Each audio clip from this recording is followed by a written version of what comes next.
Caribbean সাগরের মাঝখানে একটি পরিবার তাদের বোট নিয়ে ছুটি কাটাতে আসে। মা জুলিয়া সাঁতার কাটতে পানিতে ঝাঁপ দেয়, কিন্তু সে যখন পানিতে বিশ্রাম নিচ্ছিল সেই সময় সে অদ্ভুত কিছু অনুভব করে, কিন্তু আশেপাশে কিছুই দেখতে না পেয়ে ভাবে হয়তো এটা তার ভুল ধারণা। কয়েক সেকেন্ড পর আবারও সেই অদ্ভুত অনুভূতিটা হয়, এবারও কিছু চোখে পড়ে না, কিন্তু এখন সে ভয় পেয়ে যায় এবং বোটের দিকে সাঁতার কাটতে শুরু করে। ঠিক তখনই হঠাৎ কেউ তার পা টানতে থাকে আর সে সাহায্যের জন্য জোরে জোরে চিৎকার করতে থাকে, কিন্তু তার মেয়ে ক্যাসি হেডফোন লাগিয়ে গান শুনছিল, তাই সে কিছুই শুনতে পায় না। স্বামী টম আর ছেলে বেন মাছ ধরতে ব্যস্ত ছিল। জুলিয়া পানির ওপর ভেসে থাকার চেষ্টা করে, কিন্তু মুখে পানি ঢুকে যাওয়ার কারণে তার পক্ষে চিৎকার করা কঠিন হয়ে পড়ে। কিছুক্ষণ পরে টমের মনে হয় অনেকক্ষণ ধরে সে জুলিয়াকে দেখেনি। সে বোটের ওপর তাকে খুঁজতে থাকে এবং তারপর দেখে তার স্ত্রী বিপদে আছে। সে দ্রুত বাচ্চাদের ডাকে, বোটকে সেই দিকে নিয়ে যায় এবং পানিতে ঝাঁপ দেয়। দ্রুত জুলিয়ার কাছে পৌঁছে তাকে ধরে ফেলে এবং তাকে নিয়ে বোটের দিকে সাঁতার কাটতে শুরু করে। বাচ্চা দুজন তাকে ওপরের দিকে টেনে তোলে। পরিবার সবাই মিলে জুলিয়াকে সামলায়, কিন্তু জুলিয়া নিজেকে বোঝায় যে হয়তো ঢেউয়ের কারণেই এমনটা হয়েছে। রাতে সবাই মিলে বেনের জন্মদিন উদযাপন করে। তখন ক্যাসির কাছে তার বয়ফ্রেন্ডের ফোন আসে, তাই সে ল্যাপটপ নিয়ে বাইরে চলে যায়। ভিডিও কলে তার বয়ফ্রেন্ড দেখায় যে শহরের ওপর বড় বড় কালো মেঘ জমে গেছে। হঠাৎ করে কলটি গ্লিচ হয়ে ফ্রিজ হয়ে যায়। ক্যাসি এই কথা পরিবারকে বলতে আসে, কিন্তু টম বলে যে হয়তো মাটি থেকে অনেক দূরে থাকার কারণে সিগন্যাল দুর্বল হয়ে গেছে। ঠিক তখনই সবাই একটি অদ্ভুত শব্দ শুনতে পায়। তারা সবাই বাইরে যায় এবং দেখে যে তিমি মাছের একটি দল পাশ দিয়ে চলে যাচ্ছে। টম বুঝিয়ে বলে যে তিমি মাছ সাধারণত পৃথিবীর ম্যাগনেটিক ফিল্ড অনুসরণ করে চলে, কিন্তু যখন ঝড় আসে তখন তারা বিভ্রান্ত হয়ে পড়ে। হঠাৎ করে বোটটি জোরে দুলতে শুরু করে এবং বেন পড়ে যায়। টম চিন্তিত হয়ে পড়ে যে বোটের কোথাও ক্ষতি হয়েছে কিনা, তাই সে ডাইভ দিয়ে নিচে গিয়ে চেক করতে যায়। কিছুক্ষণ পর সে আবার পানির উপর ভেসে ওঠে, কিন্তু তার কাঁধে বড় একটি ক্ষত থাকে। জুলিয়া দ্রুত তার ক্ষত সেলাই করে দেয়। টম বলে যে পানির নিচে তার মনে হয়েছিল যেন তার পিছনে খুব বড় কোনো প্রাণী আছে, কিন্তু যখন সে ঘুরে তাকায় তখন পাখার সঙ্গে লেগে তার কেটে যায়। সে বলে যে যাই হোক না কেন সেটি খুবই বড় কিছু ছিল। টম বোটের বেশ কিছু ক্ষতি দেখতে পায়, তাই তাদের সাহায্য ডাকতে হয়। জুলিয়া বারবার রেডিওতে চেষ্টা করে আর ক্যাসি ফোনে সিগন্যাল খোঁজে, কিন্তু কিছুই কাজ করে না। ঠিক তখনই ক্যাসি একটি অদ্ভুত জীব দেখতে পায় এবং চিৎকার করে ওঠে, কিন্তু পরে বোঝা যায় সেটা আসলে বেন, যে মাস্ক পরে মজা করছিল। কিছুক্ষণ পরে বোটটি পুরোপুরি বন্ধ হয়ে যায় এবং সমুদ্রের মাঝখানে আটকে পড়ে। জুলিয়া রেডিওতে একটি আওয়াজ শুনতে পায়, কিন্তু সেটি এতটাই খারাপ হয় যে সে কিছুই বুঝতে পারে না। টম পরিবারকে বলে যে তাদের কাছে মাত্র 4 দিনের খাবার আর পানি বাকি আছে, আর এখন তাদের কোনো মাছ ধরার নৌকার আসার অপেক্ষা করতে হবে। হঠাৎ রাডারে কিছু একটা ধরা পড়ে এবং পরিবার একটি অদ্ভুত শব্দ শুনতে পায়। সবাই দৌড়ে বাইরে আসে এবং অবাক হয়ে দেখে যে অনেকগুলো উল্কাপিণ্ড মাটিতে পড়ছে। যেখানে যেখানে উল্কাপিণ্ড পড়ছে সেখানে বড় বড় বিস্ফোরণ হচ্ছে। একটি উল্কাপিণ্ড পানিতে তাদের কাছেই পড়ে যায়। তখন টম দ্রুত বোটটি চালানোর চেষ্টা করে। ইঞ্জিন কষ্ট করে চালু হয়, কিন্তু ঠিক তখনই আরেকটি উল্কাপিণ্ড সেই এলাকায় আঘাত করে। ভয়ে পরিবার একে অপরকে শক্ত করে জড়িয়ে ধরে। তখন টম বুঝতে পারে যে আকাশ থেকে পড়া আগুনের গোলাগুলো আসলে উল্কাপিণ্ড নয়, বরং স্যাটেলাইট। ঠিক সেই সময়ে বেন দেখে যে বোট থেকে ধোঁয়া বেরোচ্ছে। টম চেক করে নিশ্চিত হয় যে ইঞ্জিন নষ্ট হয়ে গেছে। বাতাস খুব জোরে বইতে শুরু করলে পরিবার বোটের ভেতরে লুকিয়ে পড়ে, কিন্তু তারা খেয়ালই করে না যে কম্পাসটি খুব দ্রুত ঘুরছে। বোটটি জোরে জোরে দুলতে থাকে। বেন আবার পড়ে যায় এবং এবার সে আঘাতও পায়। সমুদ্রের ঢেউ দ্রুত বোটের সাথে ধাক্কা মারতে থাকে। টম কষ্ট করে বাইরে গিয়ে লাইফ জ্যাকেট নিয়ে আসে। ঠিক তখনই হঠাৎ বিদ্যুৎ চলে যায়। টম দ্রুত পাওয়ার বক্সের বোতাম চাপ দেয় এবং আলো আবার জ্বলে ওঠে। সেই সময় বেন খেয়াল করে যে জুলিয়ার নাক দিয়ে রক্ত পড়ছে। জুলিয়ার মাথা ঘুরতে শুরু করে আর ক্যাসি সিঙ্কের কাছে গিয়ে বমি করে ফেলে। টম বারবার রেডিওতে যোগাযোগ করার চেষ্টা করে, কিন্তু কোনো সিগন্যাল পাওয়া যায় না। হঠাৎ করে একটি তীব্র উচ্চস্বরে শব্দ শোনা যায় এবং বাতাস আরও শক্তিশালী হয়ে ওঠে। জুলিয়া দরজাগুলো বন্ধ করার চেষ্টা করে, কিন্তু একটি লক খুলে যায় এবং প্রবল বাতাস জানালাগুলো ভাঙতে শুরু করে। টম একটি ফ্লেয়ার জ্বালায় আর কিছুক্ষণ পর চারদিকে অন্ধকার নেমে আসে। পরের দিন সকালে পরিবার ঘুম থেকে উঠে অবাক হয়ে যায়। তারা ঝড় থেকে বেঁচে গেছে, কিন্তু বোটটি অর্ধেক ধ্বংস হয়ে গেছে। যখন তারা বাইরে আসে তখন দেখে সমুদ্রের পানি পুরোপুরি উধাও হয়ে গেছে এবং বোটটি এখন মাটির উপর আটকে আছে। এটা দেখে সবাই হতবাক হয়ে যায়। ক্যাসি সিগন্যাল চেক করে, কিন্তু নেটওয়ার্ক সম্পূর্ণভাবে বন্ধ থাকে। বেন দুটি মৃত কাঁকড়া নিয়ে খেলতে শুরু করে। টম কম্পাস চেক করে দেখে যে সেটি উল্টো হয়ে গেছে। এমন ঘটনা নাকি শেষবার 7 লক্ষ বছর আগে ঘটেছিল। ক্যাসির মনে হয় তার বয়ফ্রেন্ড হয়তো মারা গেছে আর সে ভেঙে পড়ে। যখন জুলিয়া তাকে সান্ত্বনা দিতে আসে তখন ক্যাসি তাকে দূরে সরিয়ে দেয় এবং গিয়ে লুকিয়ে থাকে। অন্যদিকে জুলিয়া ও টম বেঁচে থাকা সরঞ্জামগুলো পরীক্ষা করে, আর বেন তার জন্মদিনের বেলুনগুলো একটি পাথরের সঙ্গে বেঁধে দেয় যেন হয়তো কোনো বেঁচে থাকা মানুষ দূর থেকে সেটা দেখতে পায়। টম আবার রেডিওতে যোগাযোগ করার চেষ্টা করে এবং এবার একজন মানুষের সঙ্গে সংযোগ হয়ে যায়। তার নাম নাভ এবং সে একটি সাবমেরিনের ক্যাপ্টেন। তার সাবমেরিনটিও স্থলে আটকে গেছে। সে নিশ্চিত করে যে পৃথিবীর ম্যাগনেটিক পোলগুলো উল্টে গেছে, তাই সমুদ্রের পানি সরে গেছে এবং অনেক জায়গার ভূমি ডুবে গেছে। সে বলে এখন পর্যন্ত সে আর কোনো জীবিত মানুষ দেখেনি এবং সব ধরনের যোগাযোগ ব্যবস্থা পুরোপুরি বন্ধ হয়ে গেছে। সে আরও বলে যে পোলগুলো আবার উল্টে যাবে এবং হয়তো এক সপ্তাহের মধ্যে সমুদ্রের পানি আবার ফিরে আসবে। তাই সে পরিবারটিকে সতর্ক করে দেয় যে যতটা সম্ভব উঁচু জায়গায় উঠে যেতে, কারণ পানি ফিরে এলে তা খুবই ভয়ঙ্কর হবে। সে জানায় যে দুর্ঘটনায় তার সঙ্গী মারা গেছে এবং তার সাবমেরিনে মাত্র 3 জন মানুষের জায়গা আছে। জুলিয়া ও টম তাকে অনুরোধ করে যেন অন্তত তাদের বাচ্চাদের বাঁচিয়ে নেয়। তখন সে তাদের নিজের কোঅর্ডিনেটস দিয়ে দেয়। টম হিসেব করে দেখে যে সাবমেরিন পর্যন্ত পৌঁছতে তাদের প্রায় 2 থেকে 3 দিন সময় লাগবে। সে পরিবারটিকে বলে, আজ রাতে ভালো করে বিশ্রাম নাও, কাল সকালে আমরা রওনা দেব। পরের দিন সকালে পরিবার জিনিসপত্র গোছাচ্ছিল। ঠিক তখনই টম কাছাকাছি কিছু নাড়াচড়া করতে দেখে। সেখানে একটি খোড়া লোক ছিল, তার হাতে একটি হারপুন আর সঙ্গে একটি কুকুর ছিল যে ক্রমাগত ঘেউ ঘেউ করছিল। টম তার কাছে যায় এবং তাকে একটি পানির বোতল দেয়, কিন্তু লোকটি এমন এক ভাষায় কথা বলতে থাকে যা টম বুঝতে পারে না। পানি পান করার পর হঠাৎ সেই অচেনা লোকটি বোতল দিয়ে টমের মাথায় আঘাত করে এবং জোরে তার মুখে লাথি মারে।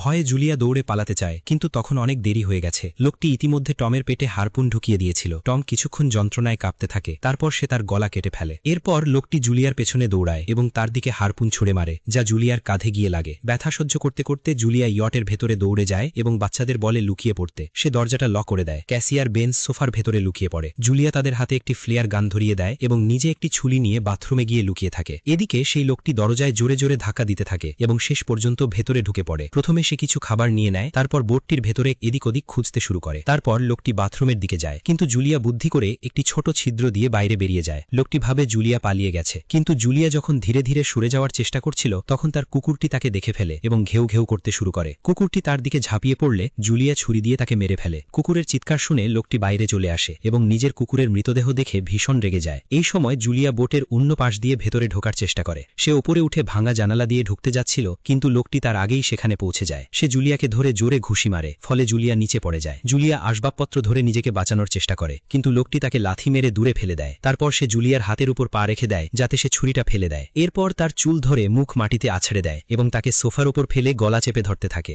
বাচ্চারা এসব দেখছিল। তখন ক্যাসি বাইরে বেরিয়ে ফ্লেয়ার গান চালায়, যা সরাসরি লোকটির গায়ে লাগে। সে আগুনে জ্বলে ওঠে এবং বোটের ভেতরে আগুন ছড়িয়ে পড়তে শুরু করে। বাচ্চারা দ্রুত পালিয়ে যায়, কিন্তু জুলিয়া আবার ফিরে আসে। সে লোকটিকে একটি লাথি মেরে ফেলে দেয় এবং মানচিত্র ও ব্যাগ তুলে নেয়। তারপর তারা সেখান থেকে পালিয়ে যায়। বেন আর ক্যাসি তাদের বাবার কাছে গিয়ে কান্না করতে থাকে। জুলিয়াও তাদের পাশে বসে পড়ে এবং 3 জন মিলে চোখের জলে টমকে শেষ বিদায় জানায়। ঠিক তখনই সেই ভয়ঙ্কর লোকটি আবার বোট থেকে বেরিয়ে আসে, তাই পরিবারটি আবার দৌড়ে পালাতে শুরু করে। কিছুক্ষণ পর বোটটি একটি বড় বিস্ফোরণের সঙ্গে উড়ে যায়। কিছু দূর হাঁটার পর তারা একটি ছোট ঝর্ণার পাশে থামে একটু বিশ্রাম নেওয়ার জন্য। ক্যাসি ভাবে যে হয়তো সেই পাগল লোকটি তাদের কাছে এসেছে বেলুনগুলো দেখে। এটা শুনে বেন নিজেকে দোষী মনে করতে শুরু করে। জুলিয়া তাকে বোঝায় যে এতে তার কোনো দোষ নেই এবং সবাইকে সামনে এগিয়ে যেতে বলে, কারণ লোকটি এখনও তাদের পেছনে আছে। পথে একটি ছোট পুকুরের পাশে বেন একটি মৃত হ্যামারহেড হাঙর দেখে অবাক হয়ে যায়। ঠিক তখনই জুলিয়া খেয়াল করে যে লোকটি আবার তাদের কাছাকাছি চলে এসেছে। সবাই দৌড়াতে শুরু করে এবং একটি বালুর ঢিবি থেকে নিচে পড়ে যায়, যেখানে তারা বিষাক্ত বর্জ্য দেখতে পায়। পরিবারটি সাবধানে সেটি পার হয় এবং মনে হয় যে তারা অবশেষে সেই লোকটির হাত থেকে বেঁচে গেছে। হাঁটতে হাঁটতে তারা বড় বড় মৃত প্রাণী এবং সমুদ্রের নিচে জমে থাকা প্রচুর প্লাস্টিক দেখতে পায়। বেন ধীরে ধীরে হাঁটতে থাকে। তখন জুলিয়া বুঝতে পারে যে সে প্রায় ডিহাইড্রেশনের কাছাকাছি পৌঁছে গেছে। সে সবাইকে থামতে বলে। যখন সে পানির বোতলটা দেখে তখন সে অবাক হয়ে যায়। বোতলের পানি প্রায় শেষ হয়ে গেছে। ক্যাসি বুঝতে পারে যে হয়তো সে বোতলটা ঠিকমতো বন্ধ করেনি। জুলিয়া রেগে গিয়ে চিৎকার করে বলে তার অসাবধানতার কারণেই পানি শেষ হয়ে গেছে। ক্যাসি জবাব দেয়, এতে টি বা আসে যায়, যাই হোক না কেন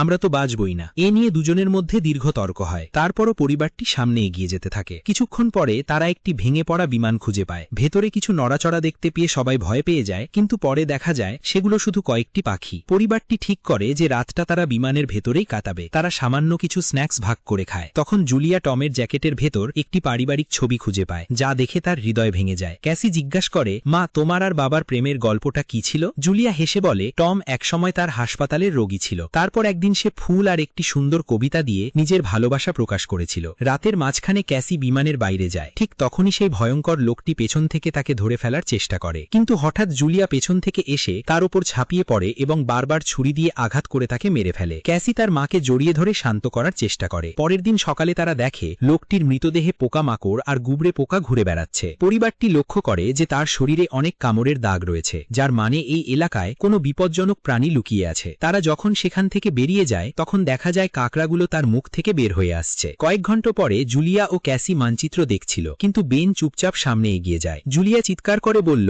থামো, কিন্তু বেন একটি পুকুরের কাছে হেঁটে ঝুঁকে পানি খেতে শুরু করে। জুলিয়া সঙ্গে সঙ্গে তাকে টেনে বাইরে নিয়ে আসে এবং বুঝিয়ে বলে যে ময়লা পানি তাকে অসুস্থ করতে পারে। সেখানে সূর্যের তীব্রতা বাড়তে থাকে, তাই পরিবার তাদের মাথা কাপড় দিয়ে ঢেকে রাখে। বেনের মাথা ঘুরতে খুঁজতে শুরু করে। ঠিক তখন তারা কিছু খুঁজে পায় এবং জুলিয়া ক্যাসির সঙ্গে মিলে তা দিয়ে একটি অস্থায়ী আশ্রয় তৈরি করে। জুলিয়া বেনকে ইনজেকশন দেয় এবং ঠিক করে তারা রাতটা সেই আশ্রয় কাটাবে। পরের দিন সকালে জুলিয়া একটি অদ্ভুত শব্দ শুনে জেগে ওঠে। বাইরে গিয়ে দেখে কাকড়ার একটি বিশাল দল তাদের দিকে এগিয়ে আসছে। জুলিয়া সঙ্গে সঙ্গে বাচ্চাদের জাগায় এবং তারা সবাই দৌড়াতে শুরু করে। দৌড়াতে দৌড়াতে তারা একটি বড় কার্গো শিপ দেখে। সেখানে 3 জন সদস্য বেঁচে আছে। একজন মেয়ে তাদের সাহায্য করতে চায়, কিন্তু বাকি 2 জন মানুষ মানা করে দেয় এবং সব পরিবারকে বাইরে ফেলে দিয়ে কন্টেইনার লক করে দেয়। কাকড়াগুলো কাছে চলে আসে। জুলিয়া বাচ্চাদের কন্টেইনারের ওপর উঠিয়ে দেয়। নিজে যখন উঠতে যায় তখন কাকড়াগুলো তার পায়ে জোরে কামড় দেয়। বাচ্চারা তাকে টেনে কন্টেইনারের ওপর ওঠায়, না হলে সে নিচে পড়ে যেত। কন্টেইনারের একটি ছিদ্র দিয়ে অর্ধেক কাকড়া ভেতরে ঢুকে যায়। ক্রু সদস্যরা গুলি করতে শুরু করে, কিন্তু কাকড়ারা তাদের পা টেনে নিয়ে 2 জনকে মেরে ফেলে। শেষ ব্যক্তি ছাদের উপরে উঠতে যায়, কিন্তু কাকড়ারাও তাকে টেনে নিচে ফেলে দেয় এবং সে মারা যায়। জুলিয়া তার ক্ষতের ওপর ব্যান্ডেজ বাঁধে এবং অজ্ঞান হয়ে পড়ে। কিছুক্ষণ পরে যখন সে জেগে ওঠে তখন নিজেকে বালুর ঝড়ের মধ্যে একা পায়। সে হ্যালো বন্ধুরা, আজ বলছি 1xBet সম্পর্কে। পিএসজি ও সেরিয়া এর স্পন্সর 28 মার্চ শুরু হচ্ছে আইপিএল ক্রিকেট প্রেমীদের জন্য দারুণ সুযোগ। এখানে বিভিন্ন দেশের ক্রিকেট ও ফুটবল লাইভ দেখার পাশাপাশি স্কোরের ভবিষ্যৎবাণী করে নগদ জিততে পারবে। এছাড়াও আছে চিকেন রোড ও ক্র্যাশ গেম সহ বিভিন্ন বিনোদনমূলক খেলা। মাত্র 300 টাকা দিয়ে শুরু করা যায়। রয়েছে BMW গাড়ি, আইফোন, ল্যাপটপ সহ বিভিন্ন পুরস্কার। রেজিস্ট্রেশন করার সময় আমার প্রোমোকোড গল্প 2 ব্যবহার করলে প্রথম জমাতে পাবে 12,000 পর্যন্ত ও ফ্রি স্পিন। পেটিএম ব্যাংক, বিকাশ, নগদ, রকেট ও বিভিন্ন সহজ পদ্ধতিতে জেতা রাশি তুলতে পারবে।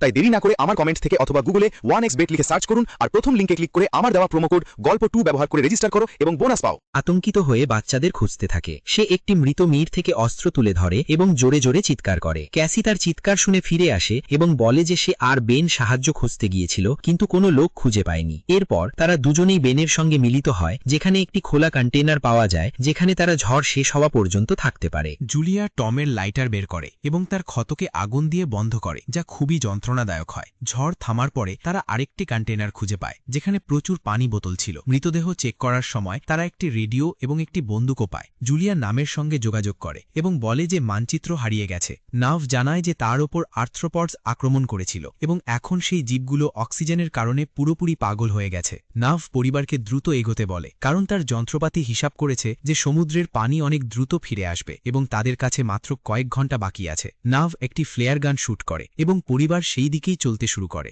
দীর্ঘ সময় হাঁটার পরে তারা একটি ভাঙা টয়লেট খুঁজে পায়, যেখানে বেন প্রস্রাব করে। এরপর তারা শেষমেশ সাবমেরিনটি কাছাকাছি দেখে, কিন্তু সেখানে পৌঁছতে তাদের একটি বড় পাথরের পথ পার হতে হবে। যখন তারা সেই পথ দিয়ে যাচ্ছে তখন দেওয়াল নড়তে শুরু করে এবং পাথর পড়তে থাকে, যা একটি ভয়ঙ্কর রক স্লাইড তৈরি করে। জুলিয়া সঙ্গে সঙ্গে তার বাচ্চাদের পাশে ঠেলে নিরাপদে সরিয়ে দেয় এবং নিজেও পিছিয়ে যায় যাতে চাপা না পড়ে। এবার একটি পাথরের প্রাচীর তাদের মাঝে চলে আসে। জুলিয়া বাচ্চাদের বলে যে তারা যেন তাকে রেখেই চলে যায়, কিন্তু ক্যাসি মানতে চায় না এবং জোর দিয়ে বলে যে তার মাকে অবশ্যই চেষ্টা করতে হবে। অনেক তর্কবিতর্কি ও চিৎকারের পর জুলিয়া প্রতিশ্রুতি দেয় যে পরে সে তাদের খুঁজে নিবে। বাধ্য হয়ে ক্যাসি তার ভাইকে টেনে সামনে নিয়ে যায়। বাচ্চারা পাথরে পথ দিয়ে চড়তে চড়তে সাবমেরিনের দিকে এগোতে থাকে, কিন্তু সেখানে পৌঁছে তারা দেখে নাভ বাইরে রক্তাক্ত হয়ে পড়ে আছে। সে বুঝিয়ে দেয় যে তার জন্য সব শেষ হয়ে গেছে এবং এখন বাচ্চারা সাবমেরিন ব্যবহার করতে পারে। এই চিন্তায় যে হয়তো একটি অতিরিক্ত জায়গা থাকবে, ক্যাসি আবার তার মাকে খুঁজতে ফিরে যায়। ঠিক তখন জুলিয়া কাঁকড়া দেখতে পায় এবং ফায়ারিং শুরু করে। কিছু কাঁকড়া সে মারতে সক্ষম হয়, কিন্তু দলটি এত বড়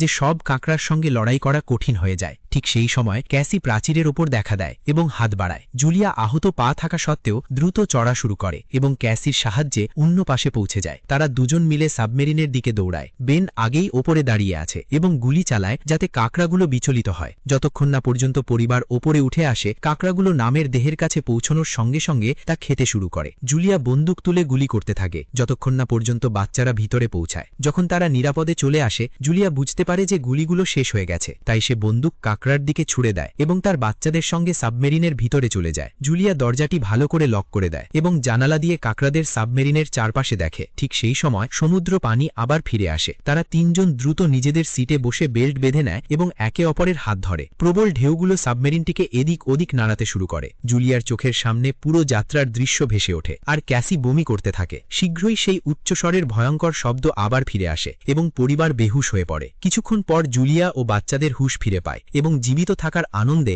একে অপরকে দেখে খুশি হয়। তারা দরজাটি খুলে বাইরে বের হয় এবং দেখে যে ঢেউগুলো সাবমেরিনটিকে একটি ধ্বংসপ্রাপ্ত শহরে ফেলে দিয়েছে। অর্থাৎ এখন নতুন জীবন শুরু করার এবং বাঁচার আশা রয়েছে। এভাবেই গল্পের সমাপ্তি হয়। চ্যানেলটি সাবস্ক্রাইব করতে ভুলবেন না এবং পাশে থাকা বেল আইকন বাজিয়ে দিন, যাতে এমন মজার ভিডিও পেতে পারেন।